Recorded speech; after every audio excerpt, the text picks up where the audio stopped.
Hello, Opening Pathways viewers. This is Tom Lenoble. It's great to have you back with me today. I'm so excited today. I have Jill Nichols, the CEO of the Nichols Group, and she's also a Vistage chair. If you don't know about Vistage, you should, and you definitely should know about Jill. Jill, welcome to the podcast. I am so happy to spend some time chatting with you today, Tom. I've Yes, loved meeting you via Zoom, and hopefully one day we'll meet in person as well. I'm looking forward to that too. I want to get started, and I know my viewers want to know. I want to know what sparked your first idea of starting the Nichols Group, and I'm sure there's a backstory. Oh boy. Well, I think of my career as switchbacks. Um, every time I've taken in new information, I expanded my horizons and then developed that skill and then moved on. So some people do this trajectory like this, like I want to be a pilot or I want to be something. I was never that. I'm curious. I want to be a lifetime learner. So I learned something and then, oh, wow, now that I know that, I can do this. Now that I know. So my whole career's been like this. Um, COVID found me at Gensler, which is one of the world's largest design and architecture firms. I worked in their San Francisco office as a principal partner, um, running brand marketing and retail for them. And a lot changed during COVID for everybody, including myself. But at that time, I took a pause, as we all did, and I reflected on where I am in my life and in my professional experience. And I decided it was the perfect time for me to depart from that firm and develop clients and promises and deliverables about what I love most, which was working with people and helping them see design from a holistic perspective, see design from the lens of their visitor or consumer or customer, depending on what their business was. And I took that opportunity to do just that for people that I enjoy working with, that I respect, who are also curious and willing to learn about new ideas. And therefore, here I am 5 years later with a successful business working from startups to large mixed use development and predominantly help them understand that everything around us is designed. And if you're not a designer, you don't think about it, but you mostly notice it when it's not there, when you're in a space that doesn't feel right, or there's elements of it that don't accommodate your needs. And ultimately, what I'm doing is help design for a better human experience. So creating communities where we can convene together and develop respect for our neighbors and the retail, the shopping, the work experiences, the play experiences all come together to allow that with intention.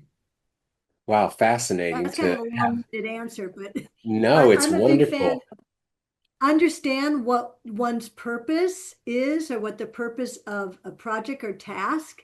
And then with your intention, you can give certain elements of it your attention.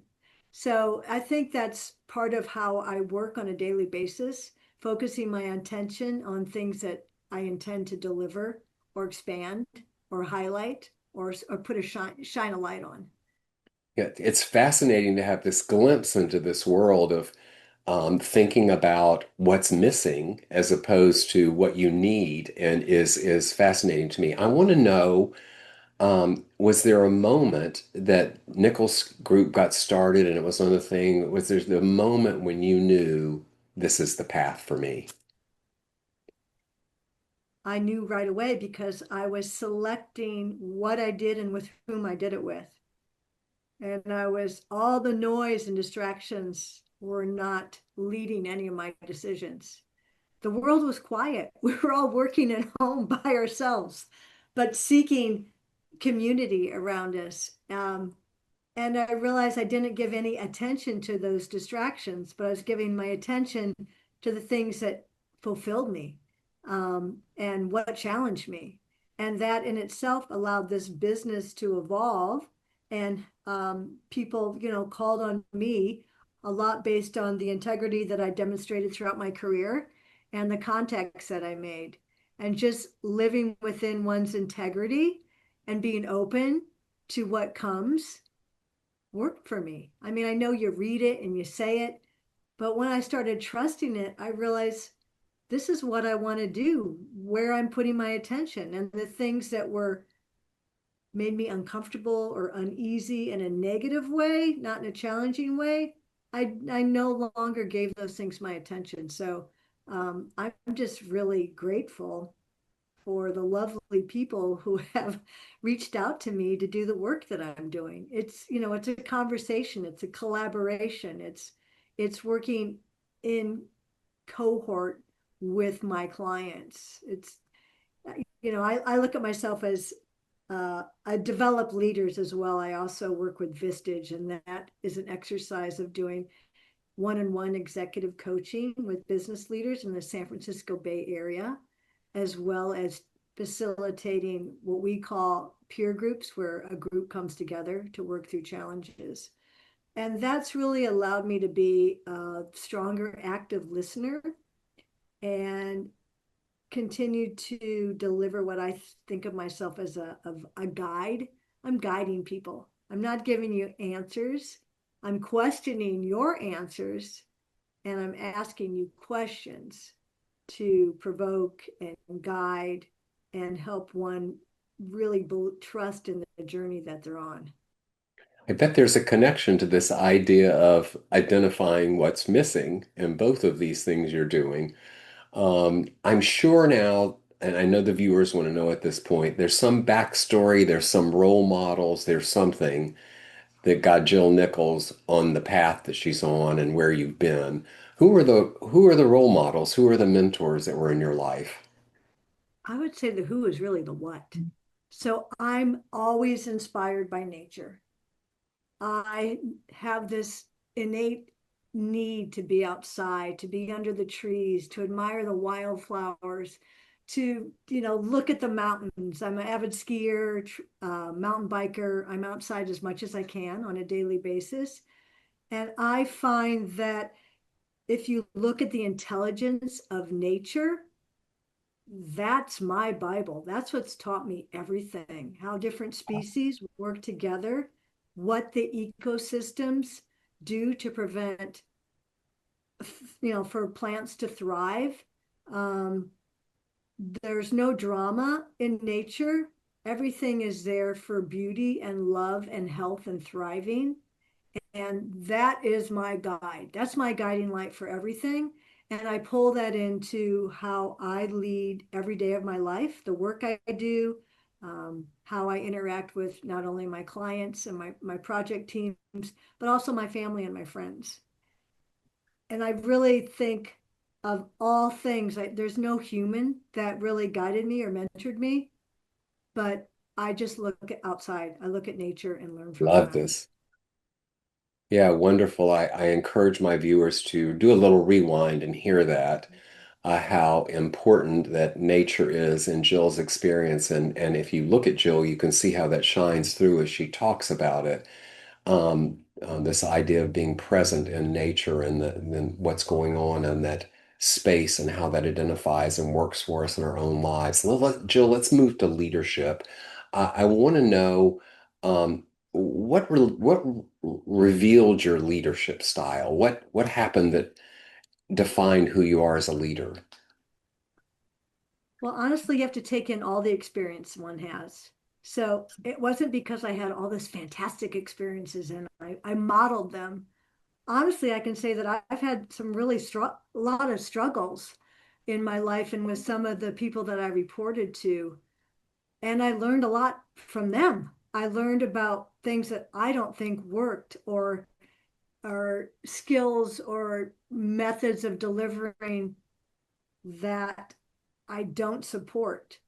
I am a big fan of what I call service leadership or being a courage leader.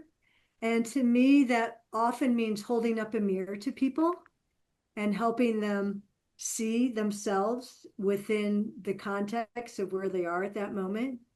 I I'm just totally committed to developing the next gen of leaders. A lot of those are women in particular, but all people, specifically anybody. And I think it's about giving people true feedback and honest feedback, but from a sense of love and caring. So the difference is as have any of you had a leader that when you asked for feedback or how do I get to the next stage? I want to go from manager to director, director to VP, or VP to president and CEO. And you don't get it. And that's really hard, mostly because that person is so nice to you all the time and they're always nice. But when you walk out of the room, I've experienced this, they're all throwing shade at those people. I've been in too many rooms with executives, myself, they're being my partners, and they wouldn't have the courage to give people critical feedback for them to improve how they deliver and how they work in that work complex or state of work. But yet they never hesitated to tell others about their problems. I do not believe in that method of leadership ever. I am a leader. I want to serve people. I want to give them resources to help them be success. I hired you because I believe that you have the skills to grow, not that you demonstrated you know everything right now, because what fun would that would be? I want you to be able to learn and be curious every day. And when you reach that summit, how small or how large it is, we're going to celebrate that together. Yes. And when you trip over that root and that log and you challenge yourself, we're going to pull each other up and say, boy, we learned a lot from that. That to me is the kind of leader that I am and what I'm trying to encourage others to be. I'm here to help, I'm here to guide. I can share what I've done, but more importantly, I can help you see what you're doing and how you can improve on that. And the courage, I bring in the word courage as well because for people to get to the next level that they aspire to be, whether you want to run a company or found a company or purchase or own, own your own, you have to be realistic about where you are successful. And sometimes that means, Tom, are you thriving here? Tom, how do you think it's going? Like letting one evaluate themselves and admit that I really want to get here, but how come I never get there? And it's saying this is why, this is what we see in you, and you may be hugely successful if you did this thing, and this thing maybe doesn't exist in my Yes. company now. That's an example I'm using because I hear too often people don't know why they're not getting the promotions. And I also often think it's because of the leadership is not giving them honest feedback. Like, here's skills you don't have. Here's things you need to develop. Here's where you need to train. Or maybe we don't think you're a good cultural fit. But if everyone was to know that, wouldn't that be a great thing to know? Yes. So you can maybe apply what you do best somewhere else.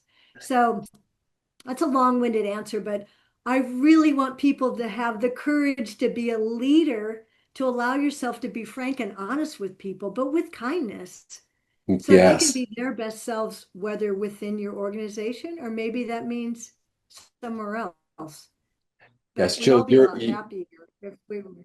yes, you're living a concept that is important to me. And Jill, you are articulating it beautifully that you're not a leader unless you're developing the next leader who will develop the next leader.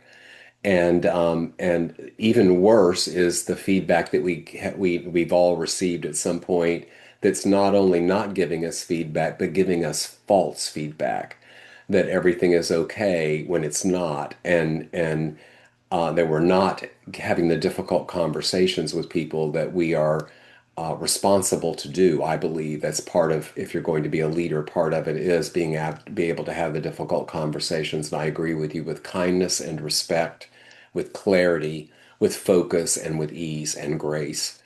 Tell me, what did your early days, either at Nichols or in your career, teach you about trust? Boy, trust is so important. I think now more than ever, trust is our currency. Trust is our currency today. Can we trust other people? Can I trust in this product? Can I trust in this process? I think it's earning trust has been probably what I give the most attention to on the work that I do.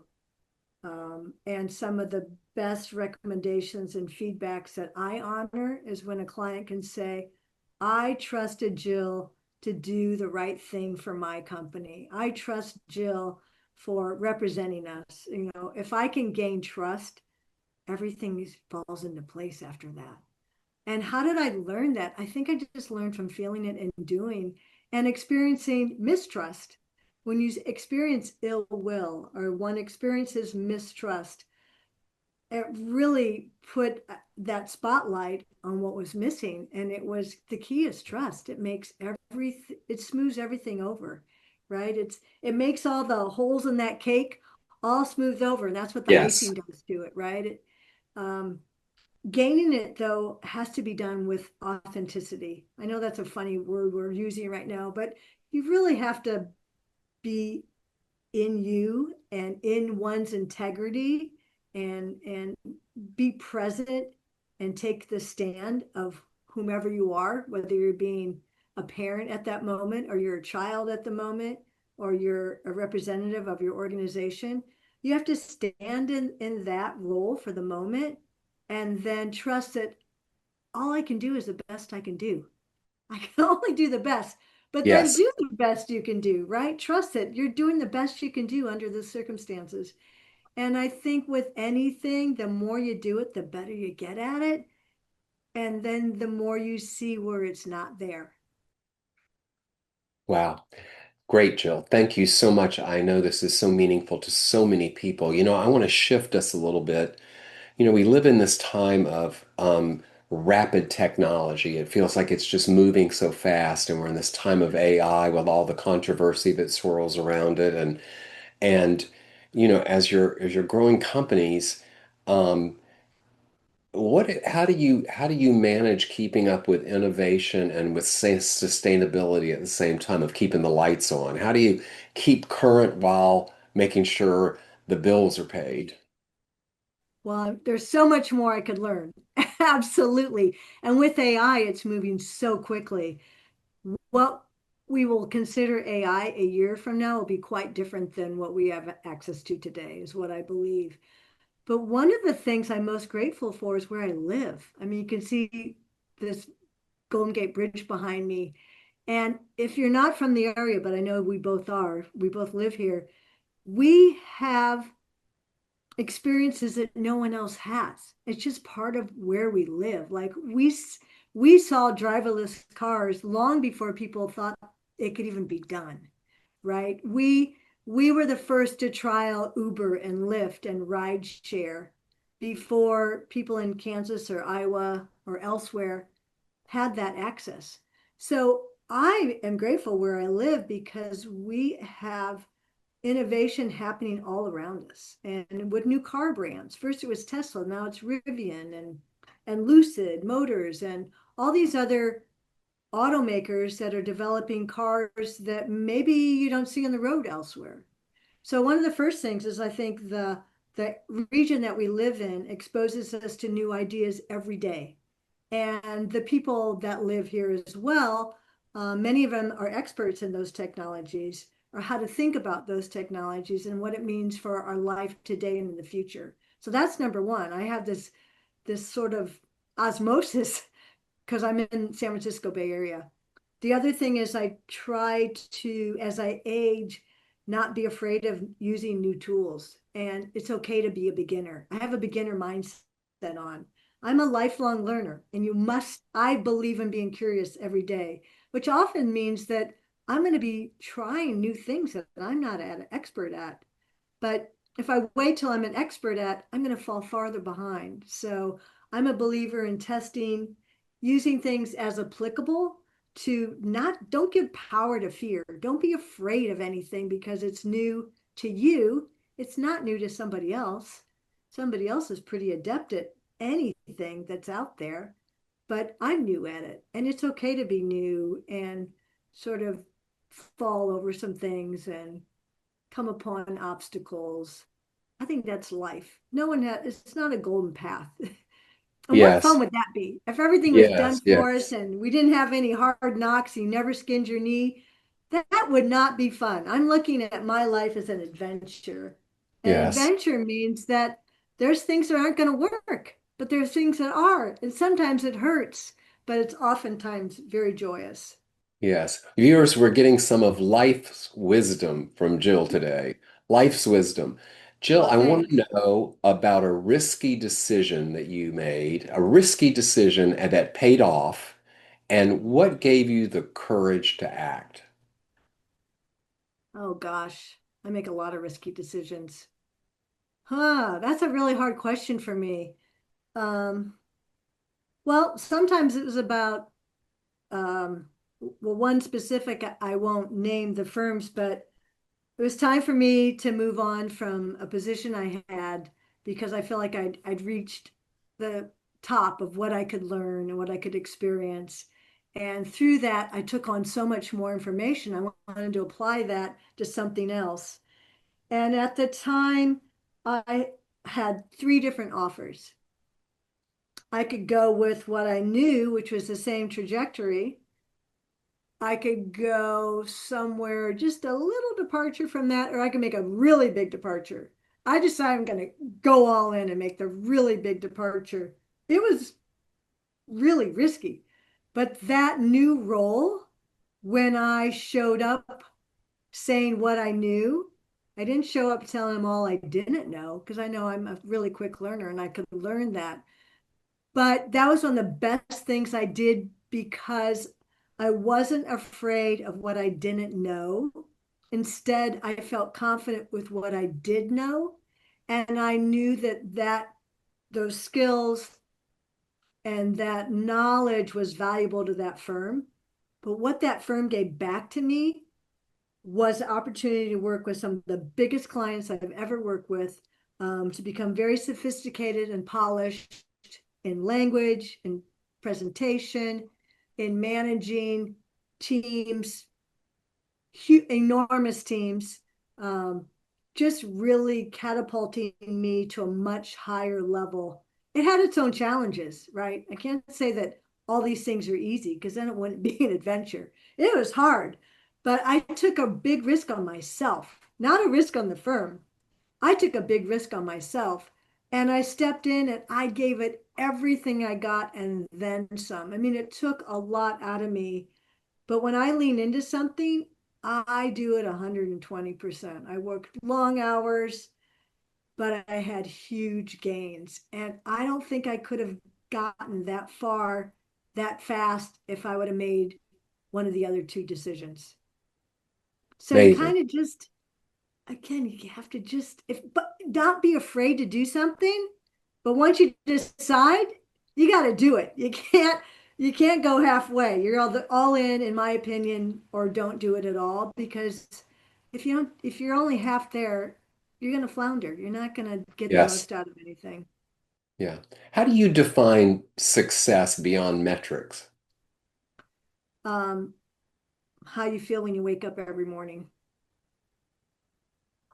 How do you feel, right? I greet every day. I've had some major health challenges, even though I'm a lifelong athlete and I'm fit and active. I'm a cancer survivor, but I don't identify myself as that. Like we didn't even talk about that before. It's not the flag I fly. But because of that, the grass is greener, the sun is brighter, the flowers smell better. I appreciate the little things and start every day with gratitude. If I am Yes. grateful for what I have, I don't have to worry about what I don't have. There's so much I don't have, but I always think that I have a very rich life. I've been married 38 years to a loving husband. I have three adult children that I'm so proud of. They've all made great decisions. They have people that love them.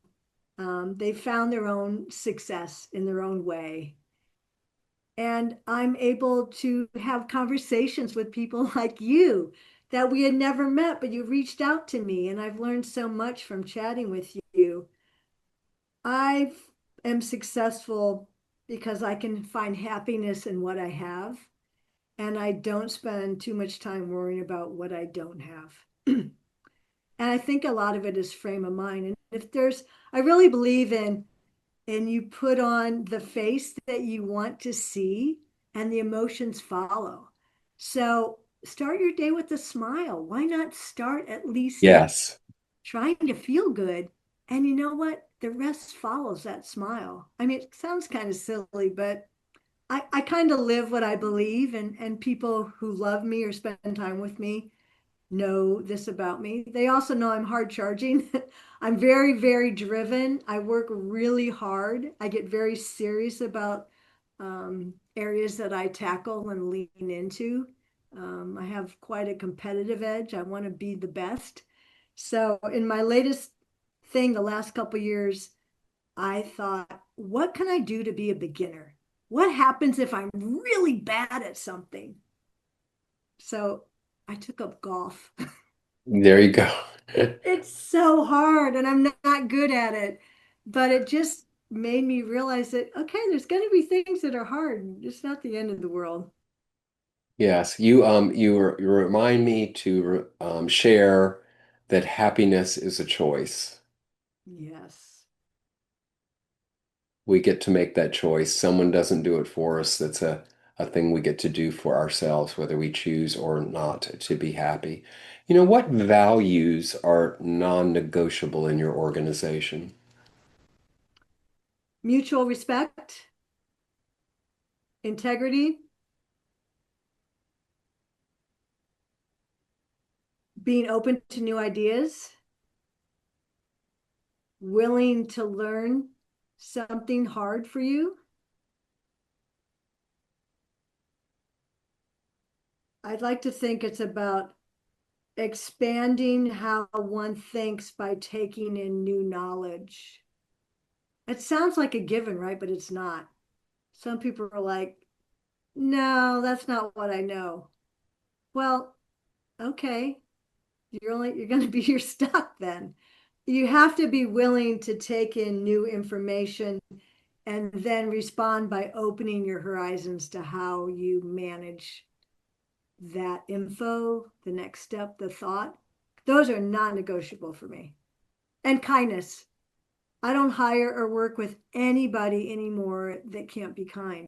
To be kind, yes. We can always And be why? kind. Why would we do that? Yes, yes. What is your boldest vision for the next 5 years? For me? Yes. Oh boy. And this, I have taken up abstract painting my entire professional career. I graduated with a fine arts degree in photography and ceramics, which I did initially. And then as I was talking about those switchbacks, my career changed just as I'm waiting for my interview at Esprit to be in the art department. I got picked up by an executive walking through the lobby, and next thing I knew, I was in sales, and it changed my whole career. I've always been directing artist. I want to give myself permission to be a painter. But now I'm thinking I only let myself do it like when there's quote free time. But to me, that feels bold because I'm so driven to results. What if I just became a painter? Who knows? Who Maybe knows? I could be successful, or maybe it would make me very happy, Yeah, who knows? Either would be great, or both even, right? or Um, both. Yeah. yeah. What shifts are going on in culture today that really light you up? Well, I love to see what we learn from the generations behind us. And being a mother of three, I used my kids' experiences a lot when they were growing up in teen years and college years and how they were taking on new information. But I think we need to look at the generations behind us because they're challenging some standards, like, and often it's been provoked by other things like COVID, right? So we all grew up, our generation, it's a Monday to Friday, 8 to 5 or 7 to 6 work. No one questioned that. And we thought it was COVID, and we had all these metrics that were false. Like, oh, you can't be productive if you don't come to work. What are you doing when you're not in the office? Well, what I'm probably doing is working more because I'm working at night after I went to the dentist. And, Yes, there's things that we do. All those have been proven untrue, that people are actually more productive now. So I like that they're challenging what is an office for? Why do we have a headquarters? Not that we don't need it, but I think we need to think in new terms of the value of space and why we gather, what happens when we gather, and what are the action items around that. I think that's really yes, important. I also love the attention to mental health that never existed when I was growing absolutely. up. We never talked about that. Actually, we never even talked in my family Yeah, because you just got to figure it out. That's what my dad was like.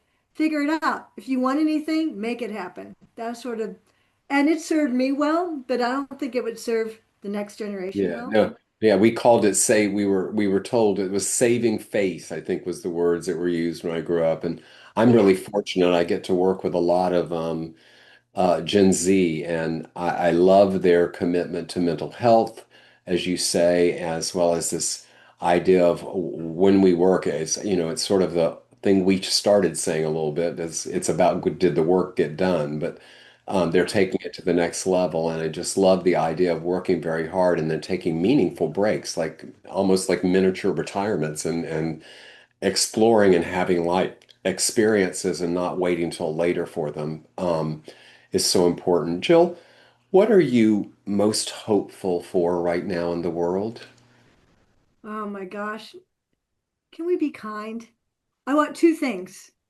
I want truth to be honored. Can we be telling the truth?